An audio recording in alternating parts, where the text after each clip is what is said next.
बिस्मिल्लाहिर्रहमानिर्रहीम। नाज़रीन अस्सलाम वालेकुम। आप देख रहे हैं सवेरा न्यूज़ नेटवर्क और मैं हूं आपका होस्ट जहांज़ेब अज़ीज़। आज के हमारे प्रोग्राम आज के मेहमान में हमारे साथ शोरकोट कैंट की तालीमी, सियासी और समाजी शख्सियत, vice chairman cantonment board Shorkot cantt और साबिक नाज़म यूनियन कौंसल जनाब मोहम्मद साजिद अशरफ गुज्जर साहब मौजूद होंगे। आज हम उनसे उनकी तालीमी, सियासी और समाजी खिदमात के हवाले से तफसीली गुफ्तगू करेंगे। चौधरी साहब, हम आपको सवेरा न्यूज़ नेटवर्क में खुश आमदीद कहते हैं। आप हमें अपने ख़ानदानी पस मंज़र के हवाले से और आप जो तालीमी और सियासी खिदमात सर अंजाम दे रहे हैं इस इलाके में, उसके बारे में तफसील से बताइए। बिस्मिल्लाहिर्रहमानिर्रहीम। सबसे पहले बहुत शुक्रिया जी सवेरा न्यूज़ नेटवर्क का, आप दोस्तों का, कि आप लोगों ने ये टाइम दिया मुझे अपने ख़यालात के लिए। मेरा जी बेसिकली तल्लक जो है ये 7 गांव है, 701 वहाँ का रहायशी हूँ। मेरे मतलब आबाओ अजदाद जो है इंडिया पाकिस्तान पार्टीशन से पहले यहाँ पे आ गए थे 33 में मेरे दादा जान। तो मेरे वालिद साहब गांव के नंबरदार हैं, तो मैंने यहीं से तालीम हासिल की PF डिग्री कॉलेज से। तो यहीं से शोरकोट कैंट में ही अपना बसेरा किया हुआ है माशाल्लाह। तो आफ्टर ग्रेजुएशन जो है ना, मैंने अपनी ज़िंदगी का जिसको कहते हैं प्रैक्टिकल लाइफ का आगाज़ किया था। तो उस वक्त से आज तक बस चल रहे हैं, मामलात हैं।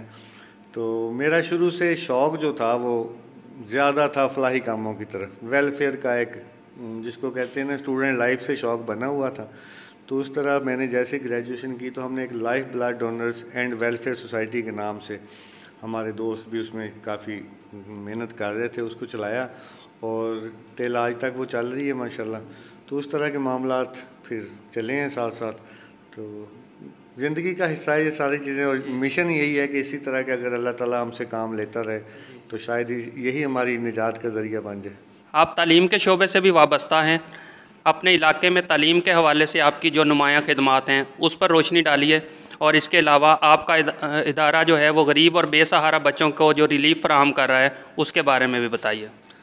जी, तालीम जो है ना मेरा शुरू से शौक़ रहा है, जैसे वेलफेयर के कामों के साथ, और मुझे ये था कि मैं अपने इलाके के लोगों को तालीम से कुछ कर सकूं।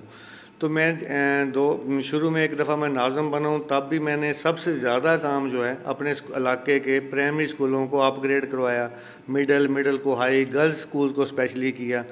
तो ये अर्ली 2000 में जो है मैंने 2001 में शोरकोट कैंट में पहला कंप्यूटर कॉलेज का जो आगाज़ किया। जब कंप्यूटर नया था तो मेरा शौक़ था कि मैं अपने इलाके के बच्चों को कंप्यूटर की तालीम दूँ।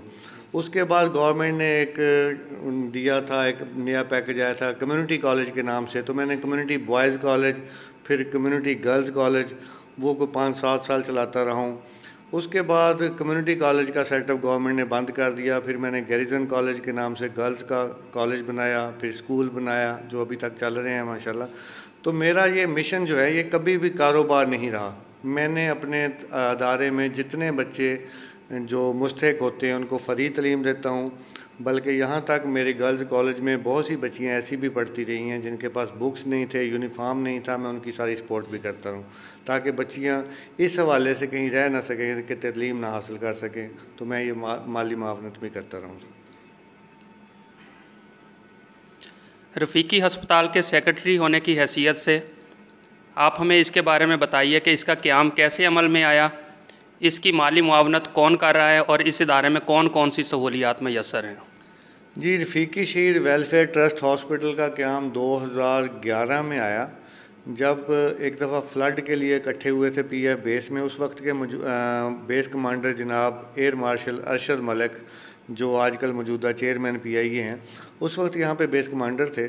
उनके पास हमारे एक दोस्त ज़फ़र इकबाल साहब ने ये उनसे तजवीज़ दी थी कि हमारे हॉस्पिटल इलाका में चूँकि कोई भी सरकारी कोई गवर्नमेंट का हॉस्पिटल नहीं है, तो इतनी बड़ी आबादी है, 50,000 की आबादी के लिए हॉस्पिटल की ज़रूरत है। तो उस वक्त उन्होंने कहा कि हम मिल के एक ट्रस्ट हॉस्पिटल इसको बना लेते हैं। तो 2011 में इसका संग बुनियाद रखा गया। तो 2012 में हॉस्पिटल की जो पहला फ़ेज़ मुकम्मल हो के OPD हमने स्टार्ट की। तो मलिक अरशद साहब आज भी इस हॉस्पिटल के पैट्रन चीफ है, माशाल्लाह सरपरस्ती कर रहे हैं। जहाँ भी होते हैं वो हमारे साथ टच रहते हैं। अल्लाह पाक उनको इस नेकी का अजर दे। तो बाकी जो है मौजूदा बेस कमांडर साहब भी जैसे जैसे भी आती रही, कमांड आती चेंज होती रही, उन्होंने इस हॉस्पिटल को अपना समझ के चलाया। मौजूदा बेस कमांडर साहब इस पर बहुत ज़्यादा तवज्जो देते हैं, सिर्फ़ इसीलिए कि आवाम की भलाई का मंसूबा है और अल्लाह पाक इसको कामयाब करता रहे।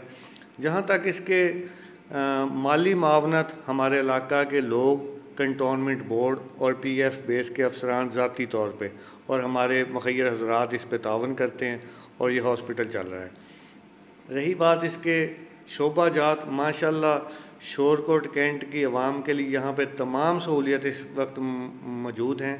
यहाँ तक स्पेशलिस्ट की बात करें तो हमारे पास गायनी का शोबा है, गायनाकोलॉजिस्ट 24 आवर हमारे पास हैं, चाइल्ड स्पेशलिस्ट हमारे पास हैं, सर्जन हमारे पास हैं, मेडिकल स्पेशलिस्ट हमारे पास हैं, डेंटल सर्जन हमारे पास है और तमाम doctor 7 days a week orthopaedic यहाँ पे आते हैं, फिजियोथेरापिस्ट यहाँ पे आते हैं, हार्ट स्पेशलिस्ट यहाँ पे आते हैं। और यहाँ पे मलिक अब्दुर्रहमान डायलिसिस सेंटर 2018 में हमने शुरू किया। डायलिसिस यूनिट है जहाँ पे लोगों के फ्री डायलिसिस हो रहे हैं और या बहुत थोड़ी सी अमाउंट पे हो रहे हैं। तो उसके अलावा हमने इस दफ़ा आईसीयू स्टार्ट किया है 23 मार्च को। मौजूदा हमारे जो बेस कमांडर सैयद गोहर हसन साहब हैं, उनकी कावज़ से ये अमल में आया। बच्चों के लिए चाइल्ड नर्सरी है, हमारे पास ऑपरेशन थिएटर्स हैं, जनरल वार्ड है, मतलब वो तमाम सहूलियात जो इस इलाके के लिए होनी चाहिए थी वो माशाल्लाह इस हॉस्पिटल में मौजूद हैं। रही बात अखराजात की, तो ये बस अल्लाह के कामों में जब लग जाएं तो कहते हैं कि अल्लाह पाक खुद ही उसमें बरकत डालता है। तो ये अल्लाह के काम है तो वो चला रहा है, इंशाल्लाह बहुत अच्छा चल रहा है माशाल्लाह। रफ़ीकी ट्रस्ट अस्पताल में अमीरों और गरीबों के लिए कौन कौन से मेयारात आप लोगों ने मुकर्रर किए हुए हैं? जी, रफ़ीकी शहीद हॉस्पिटल इस अवाम का हॉस्पिटल है। इसमें कोई गरीब और अमीर का तो कंसेप्ट नहीं है, लेकिन ये है कि हमारी जो नॉर्मल पर्ची फ़ीस है वो 60 रुपये है, वो सब के लिए 60 रुपये है, वो जो भी आए उसके लिए। और स्पेशलिस्ट की फ़ीस जो है वो 400 है।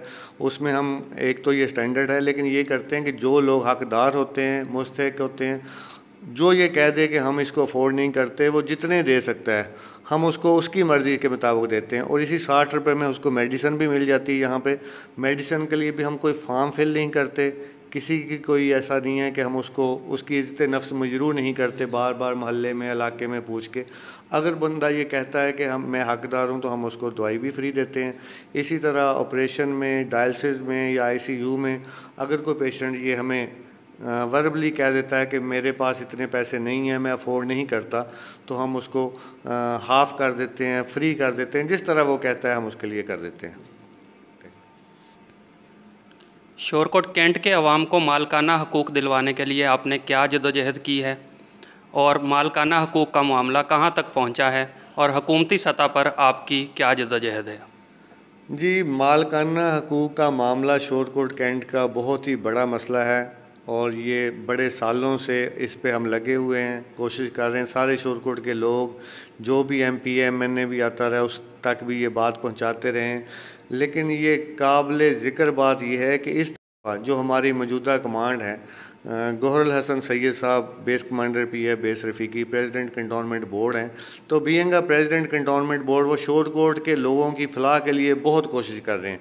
तो उन्होंने इस आते ही जब उनको ये मसला बताया गया, मैं अपनी ज़ात तक तो नहीं कहूँगा क्योंकि ये अदारे का काम है, तो अदारा ये काम कर रहा है। कंटोनमेंट बोर्ड के जो मौजूदा CEO है, कंटोनमेंट एग्जीक्यूटिव ऑफिसर मंसूर साहब, वो भी माशाल्लाह बड़ी तगदो कर रहे हैं। हुकूमती सतह पे चीफ मिनिस्टर को इस पे लेटर लिखे हैं, बड़ी ब्रीफिंग दी है बड़ी जगह पे जाके, और DG कच्ची आबादी को इस मसले को बड़ा उठाया गया है। तो इंशाल्लाह जल्द ही DG कच्ची आबादी तक ख़ुद भी जा रहे हैं, मंसूर साहब भी जाएंगे, कुछ और हमारे ऑफिस के लोग जाएंगे, उनको ब्रीफ़ करेंगे ताकि हम अपने शोरकोट के लोगों का मालकाना हकूक़ का ये दरीना मसला हल कर सकें। ये वो मसला है जो पूरे पाकिस्तान की कच्ची आबादियों में किसी जगह भी ऐसा नहीं है, सिर्फ शोरकोट कैंट के लोगों के साथ थोड़ा सा नारवा सलूक रखा गया है। तो DG कच्ची आबादी साहब को ये हम बताएंगे, जाके अपना मौक़िफ़ उनके सामने रखेंगे कि ये उन लोगों का, हमारे शोरकोट के रहायशियों का हक़ है, उनको दिया जाए। और इंशाअल्लाह मैं पूरा उम्मीद हूँ कि मौजूदा बेस कमांडर साहब की काविशों से ये बहुत जल्द मसला हल होने जा रहा है इंशाअल्लाह। आप पहले भी नाज़म यूनियन कौंसल रहे हैं और आपकी खिदमात काबिल तारीफ़ हैं। क्या आप अपने सियासी कैरियर को आगे बढ़ाना चाहेंगे, और अगर बढ़ाना चाहेंगे तो आप किस सीट पर इलेक्शन लड़ना चाहेंगे और किस इलाके से लड़ना चाहेंगे? जी, मैं नाज़िम भी रह चुका हूँ और सियासत में आया था, लेकिन जो मज़ा मुझे वेलफेयर के कामों में आया ना, वो किसी जगह नहीं आया। तो मैंने अपनी ज़िंदगी का फ़िलहाल तो ये मिशन बना लिया है कि नेकी के ये जो काम हैं इनमें ही आगे जाऊँगा। फ़िलहाल अभी मैं इलेक्शन लड़ने का इरादा नहीं रखता। अगर कभी हुआ तो इंशाल्लाह ज़रूर बताऊँगा आपको। कोरोना वायरस के हवाले से आपकी क्या राय है, और हुकूमती SOPs पर अमल दरामद के हवाले से आप आवाम को क्या पैगाम देना चाहेंगे?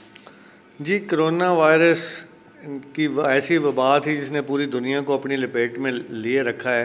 पिछला 1 साल 1.5 साल जो है पूरी दुनिया की मईशत तबाह हो गई, लोगों के जानी नुकसान बहुत हुआ। लेकिन अल्हम्दुलिल्लाह पाकिस्तान पे अल्लाह का कोई ख़ास करम था कि मईशत तो कुछ फ़र्क पड़ा, लेकिन ओवरऑल जो जानी नुकसान है जिस तरह बाकी दुनिया में हुआ या हमारे हमसाये ममालिक में हो रहा है, तो अल्लाह का बड़ा करम है कि ऐसा कुछ नहीं हो सका। इसमें हमारी हुकूमती इक़दामात को भी सराहना चाहूँगा मैं यहाँ पे, और अल्लाह का मैं तो समझता हूँ ख़ास करम है। मैं लेकिन उसके बावजूद मैं पैगाम दूँगा अपने लोगों से, अपनी आवाम से, कि हमें इस वबा से महफूज रहने के लिए, अपने प्यारों को इससे महफूज रखने के लिए हुकूमती इक़दामात पर अमल करना चाहिए, पूरे SOPs पर अमल करना चाहिए, ताकि ये बीमारी हमेशा के लिए हम इससे बच सकें, ख़त्म हो सकें। और ख़ास तौर पे एक पैगाम जो मैं दूँगा कि आजकल जो है ना हमारे यहाँ बहुत सी अफवाहें फैल जाती हैं इसके बारे में कि जी कोई भी बंदा जो वैक्सीन है उस पर एतराज़ करते हैं लोग। तो मैं ये पैगाम दूंगा कि वैक्सीन हमें लगवानी चाहिए, इसका नुकसान नहीं है, बल्कि आने वाली नस्लों के लिए, हमारी जनरेशन के लिए, हमारे अपने प्यारों के लिए, अपनी ज़िंदगियों के लिए वैक्सीन ज़रूरी है। वैक्सीन ज़रूर लगवाएं, और जल्दी से 19 साल से ऊपर अब पूरी सबको लगा रहे हैं, गवर्नमेंट लगा रही है, फ्री ऑफ कॉस्ट है। तो हमें 1166 पे मैसेज करके ये लाजमी लगवानी चाहिए। कंटोनमेंट बोर्ड में आवाम की भलाई के हवाले से जो मंसूबे ज़ेर गौर हैं उस हवाले से ज़रा आवाम को बताइए। जी, कंटोनमेंट बोर्ड शोरकोट कैंट माशाल्लाह इस दफ़ा बहुत से काम कर रहा है। शोरकोट कैंट का सबसे बड़ा मसला जो है वाटर सप्लाई और सीवरेज का है, जिसको सबसे पहले हमारे जो मौजूदा CEO हैं जनाब मंसूर साहब और base commander president cantonment board Gauhar Al Hasan Syed साहब की टीम, हम सब उनकी टीम का हिस्सा हैं। तो बड़ा ये मेन प्रॉब्लम था। तो सबसे पहले हम वाटर सप्लाई पे और सीवरेज पे काम कर रहे हैं। हमने रमज़ान से पहले से महीना सफाई स्टार्ट किया था, लेकिन वो महीनों पे जा रहा है, वो कर रहे हैं, सीवरेज के लिए कर रहे हैं, वाटर सप्लाई की नई लाइनें बिछा रहे हैं, मोटर पंप हमने नए लगवा दिए हैं। उसके अलावा जो बेसिक ज़रूरियात हैं शोरकोट कैंट की, कुछ डेवलपमेंट के काम भी इंशाल्लाह इन्हीं दिनों में स्टार्ट कर चुके हैं। जैसे हमने ये हमारे साथ एक शफकत शहीद पार्क था, उसको फैमिली पार्क, लेडीज़ पार्क बना रहे हैं, उस पर भी काम जारी है, उसमें झूले लगा रहे हैं। बाकी 2 पार्क जो वीरान पड़े थे उनको भी बेहतर कर रहे हैं, उस पर भी काम अभी जारी है। इसी हफ्ते में रफ़ीकी चौक जो हमारा मेन चौक है उसको बेहतर करने के लिए उसकी आउटलुक कुछ अपलिफ्ट कर रहे हैं, उस पर भी कुछ काम शुरू हो चुका है। इंशाल्लाह इसी जून में वो मुकम्मल हो जाएगा। इसके अलावा जो है हम सफाई के मामलात में हम एक्स्ट्रा जो है ड्रम लगाए गए हैं गलियों मोहल्लों में, ताकि कूड़ादान नए बनाए गए हैं। तो इस तरह के काफ़ी सारे सैनिटेशन के हवाले से, पानी के पीने के साफ़ पानी के हवाले से जो मेन काम है वो कर रहे हैं। तो डेवलपमेंट के लिए बेसिक बजट चाहिए होता है जो कि हमारे पास कम होता है, लेकिन उसके बावजूद हम अपनी मदद आपके तहत बहुत कुछ कर रहे हैं। जबकि हमारे पास कच्ची आबादी का, ये शोरकोट कैंट जो है बहुत बड़ी कच्ची आबादी है, तो DG कच्ची आबादी ने अभी हमें 2009 के बाद कोई फ़ंड नहीं दिया, जबकि देना चाहिए। किसी MNA MPA ने पहले हमें कोई फ़ंड नहीं दिया। इस दफ़ा उम्मीद है MNA MPA साहब ने हमारे साथ वादा किया है कि वो भी इस वाटर सप्लाई और सीवरेज के लिए हमारा साथ देंगे। तो इंशाल्लाह आने वाले साल में शोरकोट कैंट में पानी का और सीवरेज का मेन जो प्रॉब्लम वो हल हो जाएगा। सवेरा न्यूज़ नेटवर्क के हवाले से आप किन ख्यालात से नवाजेंगे? जी, सवेरा न्यूज़ नेटवर्क का जब मुझे पता चला कि शोरकोट सिटी में एक इस नाम से चैनल चल रहा है, तो मैंने इसको सब्सक्राइब किया, यूट्यूब पे देखा, तो मुझे अंदाज़ा हुआ कि ये बहुत अच्छा चैनल है और जो हमारे लोकल, ना सिर्फ लोकल बल्कि इलाकाई ख़बरें हम तक पहुंचाता है और बड़ी अच्छी मियारी न्यूज़ देता है। तो मैं तो लोगों को कहूँगा कि मेरे लिए ये एक बड़ी नेमत से काम नहीं कि लोकल लेवल पे हमारी आवाम जो है अपना मसला, अपनी आवाज़ अवाने बाला तक पहुँचा सकती है। तो मैं ये सवेरा न्यूज़ नेटवर्क की इंतज़ामिया को और उसकी तमाम टीम को मुबारकबाद दूँगा और उनसे गुजारिश करूँगा कि इसी तरह हमारे मसाइल अवाम की आवाज़ जो है अवाने बाला तक पहुँचाते रहें और इसी तरह लोगों के मसाइल हल होते रहेंगे। Thank you. शिकवा ज़ुल्मत शब से तो कहीं बेहतर था कि अपने हिस्से की शम्मा जलाते जाते। ये थे चौधरी साजिद अशरफ गुज्जर साहब, जो ज़िला झंग की एक पसमानदा तहसील शोरकोट में अपनी सियासी, समाजी और तालीमी खिदमात बहसन खूबी सर अंजाम दे रहे हैं। इसके लिए ज़रूरी है कि हुकूमती सतह पर इनकी पजीराई हो, ताकि जो रफ़ीकी वेलफेयर ट्रस्ट है वो आसान अंदाज से आवाम की खिदमत करता रहे, जहाँ पर गरीबों को बहुत सी सहूलियात मैसर हैं। इसके लिए इस इलाके के जो मुखय्यर हजरात हैं उनको भी आगे बढ़कर अपना हिस्सा डालना चाहिए, ताकि अवामी खिदमत का ये जज्बा चलता रहे। बहुत शुक्रिया जी। हम बहुत मशकूर हैं चौधरी साजिद अशरफ गुज्जर साहब के कि उन्होंने सवेरा नेटवर्क न्यूज़ के लिए अपना कीमती वक्त दिया और हमारी पजीराई की, ताकि हम अवामी मसाइल को उजागर करने में अपना किरदार अदा करते रहें। बहुत शुक्रिया सर।